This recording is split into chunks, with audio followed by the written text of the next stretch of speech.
Good morning and welcome to the Way of Salvation Christian Church presents the one-year chronological Bible 365-day reading plan brought to you by Tyndale House Publishers. I am Minister Jewett Peterson Sr. and today is January 20th, 2024. And we'll be reading from day 112 of our plan. And day 112, we'll be reading from the New Living Translation of the Bible.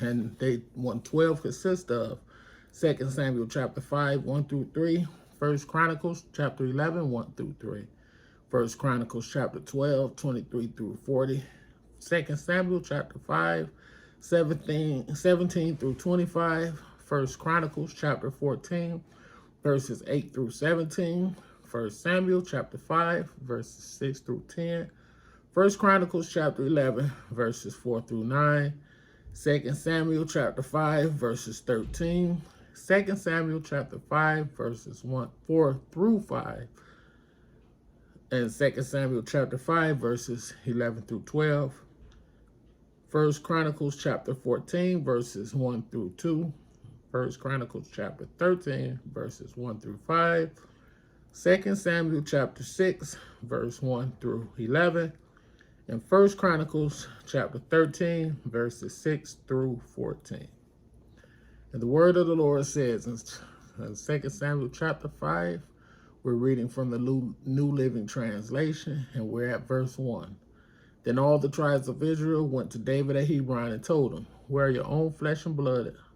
In the past, when Saul was our king, you were the one who really led the forces of Israel. And the Lord told you, you will be the shepherd of my people Israel. You will be Israel's leader." So there at Hebron, King David made a covenant before the Lord with all the elders of Israel, and they anointed him king of Israel. 1 Chronicles chapter 11, we're reading verses 1 through 3. Then all Israel gathered before David at Hebron and told him, "We are your own flesh and blood. In the past, even when Saul was king, you were the one who really led the forces of Israel. And the Lord your God told you, you will be the shepherd of my people, Israel. You will be the leader of my people, Israel." So there in Hebron, David made a covenant before the Lord with all the elders of Israel, and they anointed him king of Israel, just as the Lord had promised through Samuel. 1 Chronicles chapter 12, we're starting at verse 23. These are the numbers of armed warriors who joined David at Hebron. They were all eager to see David become the king instead of Saul, just as the Lord had promised. From the tribe of Judah, there were 6,800 warriors armed with shields and spears. From the tribe of Simeon, there were 7,100 brave warriors. From the tribe of Levi, there were 4,600 warriors. This included Jehoiada, leader of the family of Aaron, and had 3,700 under his command. This also included Zadok, a brave young warrior, with 22 members of his family who were all officers. From the tribe of Benjamin, Saul's relatives, there were 3,000 warriors. Most of the men from Benjamin had remained loyal to Saul until this time.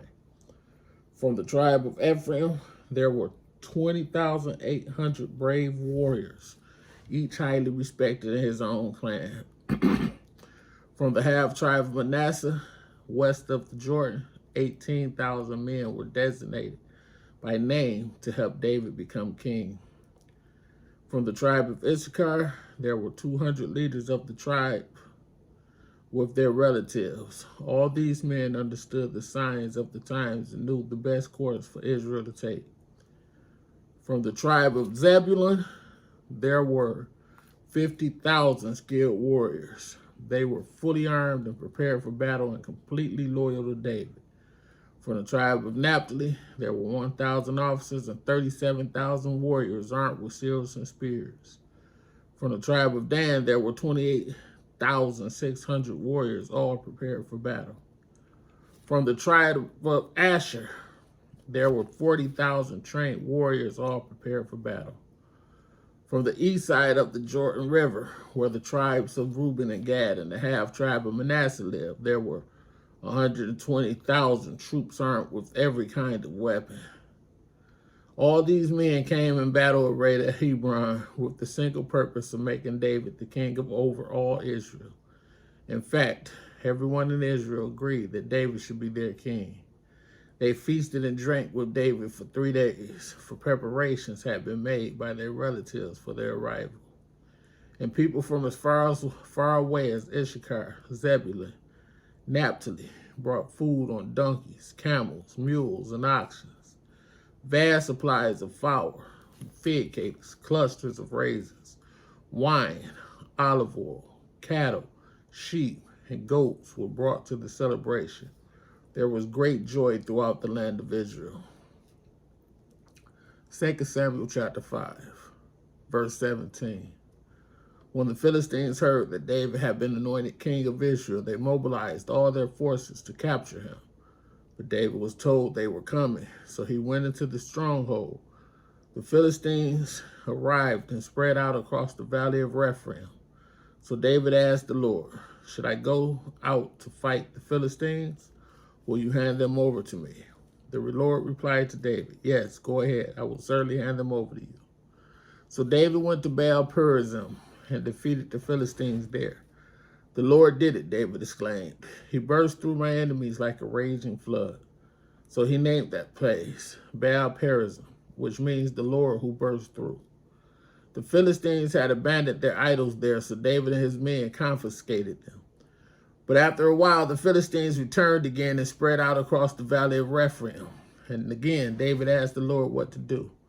"Do not attack them straight on," the Lord replied. "Instead, circle around behind and attack them near the poplar trees. When you hear a sound like marching feet in the tops of the poplar trees, be on the alert. That will be the signal that the Lord is moving ahead of you to strike down the Philistine army." So David did what the Lord commanded, and he struck down the Philistines all the way from Gibeon to Gezer. 1 Chronicles chapter 14, starting at verse 8. And the Philistines heard that David had been anointed king over all Israel. They mobilized all their forces to capture him, but David was told they were coming. So he marched out to meet them. The Philistines arrived and made a raid in the valley of Rephaim. So David asked God, "Should I go out to fight the Philistines? Will you hand them over to me?" The Lord replied, "Yes, go ahead. I will hand them over to you." So David and his troops went up to Baal-perazim and defeated the Philistines there. "God did it," David exclaimed. "He used me to burst through my enemies like a raging flood." So they named that place Baal-perazim, which means the Lord who burst through. The Philistines had abandoned their gods there, so David gave orders to burn them. But after a while, the Philistines returned and raided the valley again. And once again, David asked God what to do. "Do not attack them straight on," God replied. "Instead, circle around behind and attack them near the poplar trees. When you hear a sound like marching feet in the tops of the poplar trees, go out and attack. That will be the signal that God is moving ahead of you to strike down the Philistine army." So David did what God commanded, and they struck down the Philistine army all the way from Gibeon to Gezer. So David's fame spread everywhere, and the Lord caused all the nations to fear David. 2 Samuel chapter 5, we're starting at verse 6.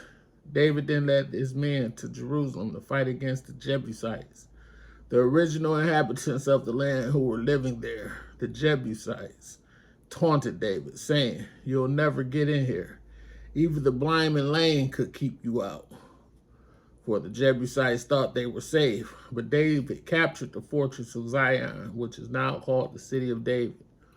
On the day of the attack, David said to his troops, "I hate those lame and blind Jebusites. Whoever attacks them should strike by going into the city through the water tunnel.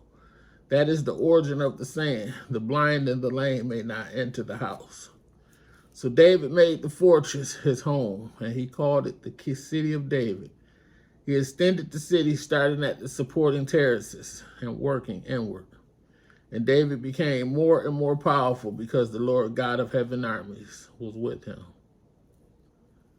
First Chronicles chapter 11, verse 4.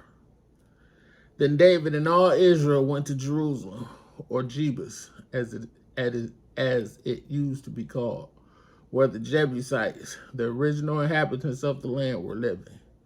The people of Jebus taunted David, saying, "You'll never get in here." But David captured the fortress of Zion, which is now called the city of David. David had said to his troops, "Whoever is first to attack the Jebusites will become the commander of my armies." And Joab, the son of David's sisters, Zeruiah, was first to attack. So he became the commander of David's army. And David made the fortress his home, and that is why it is called the city of David. He extended the city from the supporting terraces to the surrounding area, while Joab rebuilt the rest of Jerusalem. And David became more and more powerful because the Lord of heaven's armies was with him.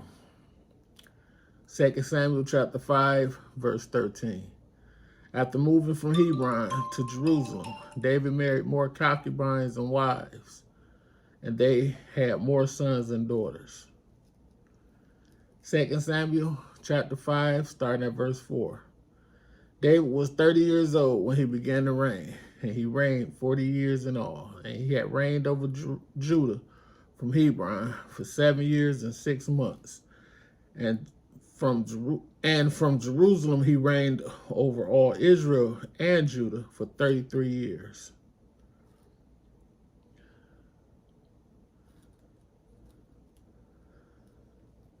Second Samuel chapter 5, verse 11. Then King Hiram of Tyre sent messengers to David, along with cedar timber and carpenters and stonemasons, and they built David a palace. And David realized that the Lord had confirmed him as king over Israel and had blessed his kingdom for the sake of his people Israel. First Chronicles chapter 14, and we're reading verses 1 and 2. Then King Hiram of Tyre sent messengers to David, along with cedar timbers and stonemasons and carpenters, to build him a palace. And David realized that the Lord had confirmed him as king over Israel and had greatly blessed his kingdom for the sake of his people Israel. First Chronicles chapter 13, and we're starting at verse 1. David consulted with all his officials, including the generals and captains of his army. Then he addressed the entire assembly of Israel as follows: "If you approve and if it is the will of the Lord our God, let us send messages to all the Israelites throughout the land, including the priests and Levites in their towns and pasture lands. Let us invite them to come and join us. It is time to bring back the ark of our God, for we neglected it during the reign of Saul." The whole assembly agreed to this, for the people could see it was the right thing to do. So David summoned all Israel from the Sihor brook of Egypt in the south all the way to the town of Lebo-Hamath in the north, to join in bringing the ark of God from Kiriath-Jearim. Then 2 Samuel chapter 6, starting at verse 1. Then David again gathered all the elite troops in Israel, 30,000 in all. He led them to Baalah of Judah to bring back the ark of God, which bears the name of the Lord of heaven's armies, who was enthroned between the cherubim. And they placed the ark of God on a new cart and brought it from Abinadab's house, which was on a hill. Uzzah and Ahio, Abinadab's sons, were guiding the cart that carried the ark of God. Ahio walked in front of the ark. David and all the people of Israel were celebrating before the Lord, singing songs and playing all kinds of musical instruments: lyres, harps, tambourines, castanets, and cymbals. But when they arrived at the threshing floor of Nacon, the oxen stumbled, and Uzzah reached out his hand and steadied the ark of God. Then the Lord's anger was aroused against Uzzah, and God struck him dead because of this. So Uzzah died right there beside the ark of God. David was angry because the Lord's anger had burst out against Uzzah. He named that place Perez Uzzah, which means to burst out against Uzzah. as it is still called today. David was now afraid of the Lord, and he asked, how can I ever bring the ark of the Lord back into my care? So David decided not to move the ark of the Lord into the city of David. Instead, he took it to the house of Obed-Edom of Gath. The ark of the Lord remained there in Obed-Edom's house for 3 months. And the Lord blessed Obed-Edom's and his entire household. 1 Chronicles chapter 13, starting at verse 6. Then David and all Israel went to Baal of Judah, also called Kiriath-Jearim, to bring back the ark of God, which bears the name of the Lord, who was enthroned between the cherubim. They placed the ark of God on a new cart and brought it from Abinadab's house. Uzzah and Ahio were guiding the cart. David and all Israel were celebrating before God with all their might, singing songs and playing all kinds of musical instruments, lyres, harps, tambourines, cymbals, and trumpets. But when they arrived at the threshing floor of Nacon, the oxen stumbled, and Uzzah reached out his hand to steady the ark. Then the Lord's anger was aroused against Uzzah, and he struck him dead because he had laid his hand on the ark. So Uzzah died there in the presence of God. David was angry because the Lord's anger had burst out against Uzzah. He named that place Perez Uzzah, which means to burst out against Uzzah, as it is still called today. David was now afraid of God, and he asked, how can I ever bring the ark of God back into my care? So David did not move the ark into the city of David. Instead, he took it to the house of Obed-Edom of Gath. The ark of God remained there in Obed-Edom's house for 3 months, and the Lord blessed the household of Obed-Edom and everything he owned. May the Lord have a rich and bountiful blessing to the reading, hearing, and doing of his word. Thank you for joining me. Be blessed.